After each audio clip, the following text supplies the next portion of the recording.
Olá, pessoal. Nesta aula, nós vamos estar vendo a questão do esquema elétrico e algumas verificações necessárias para serem feitas antes que a gente prossiga para o layout, para o empacotamento propriamente dito, né? São verificações simples, mas que podem já ir corrigindo alguns erros, não é, que a gente possa evitar futuramente. Por exemplo, se temos um esquema elétrico aqui, né, simples de tudo, mas ele já tem alguns erros propositalmente incluídos nele. Alguns resistores não estão ligados a nada, o R54, o R64, o R42 aqui, né? A conexão não vai para lugar nenhum, só tem uma conexão, então isso é um erro, ele tem que ter o segundo ponto, ou aterrado, ou alimentação, ou algum outro ponto, né?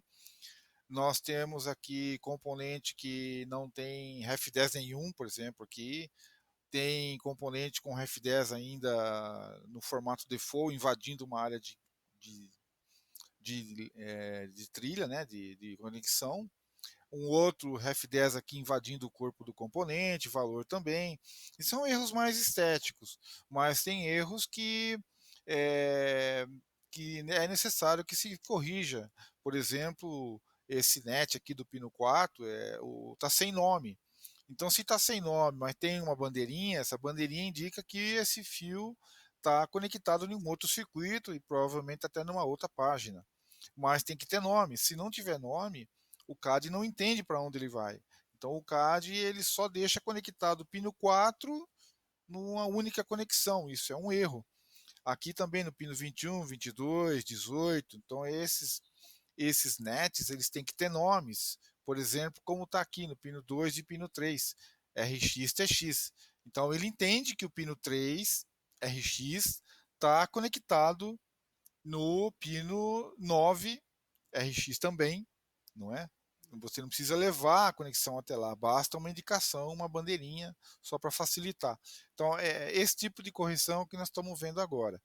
Claro que existem outros níveis de correção é, que envolvem já certas restrições. É possível de se colocar no esquema elétrico categoria de nets, dados de espaçamento, largura de net, par diferencial, já com as regras dos pares diferenciais. Essa é uma outra categoria de regra que também é possível de se verificar já no esquema elétrico. Mas como nós estamos tratando de um esquemático básico, né, sem grandes complexidades, então a gente ficaríamos mesmos no net flutuante, referência de componente, posicionamento de textos, pinos não conectados, dados de legenda, simbologia, verificação de simbologia se está correta ou não, né? Principalmente processador, componentes desse porte, ver se está correta a pinagem, a função dos pinos, né? O nome dos nets.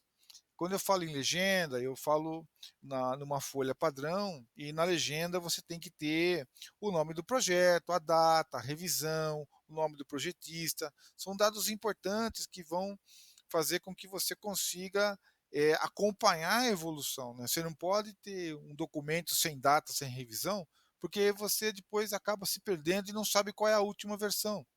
Então é importante que se tenha o histórico, né? A revisão 1, revisão 2, ou A, B, aí, né? Vai de como que é a norma que você segue. Mas é importante ter isso sim na legenda, né? Aqui a gente tem um outro esquemático, simples também, né? Mas não menos importante. Então é necessário que se veja se essas conexões estão corretas, se não tem pino sem ligar. Aqui, esse R1 aqui, ele está conectado no 5 volts. Ó. Então, isso não é um erro, está conectado aqui. Tem um curto aqui entre pino 9 e 26, é bom verificar se é isso mesmo, né? Um curto entre 19 e 36 aqui também, menos VCC. Tem uma alimentação menos VCC um pouco esquisita aqui na base dele, né? Então, são esse tipo de verificações mais estéticas que a gente é obrigatório, né? É bom que se faça isso. Alguns CADs o Altium faz isso, o Eagle acredito que sim, o Mentor, o Allegro também, O pino que não é conectado, você existe uma simbologia de pino não conectado que você adiciona, geralmente é um xizinho. Então você pega o xizinho da biblioteca, coloca no pino, aí ele entende que aquele pino não está conectado a nada. A vantagem disso é que também não sai nenhum relatório, né, de erro. Então é uma boa prática fazer isso, né? Mas eu só queria dar mesmo essa noção para vocês do que é que a gente vê para corrigir uma correção, uma revisão no esquemático. Né? Algo simples assim já ajuda e muito no empacotamento, ok? Até a próxima.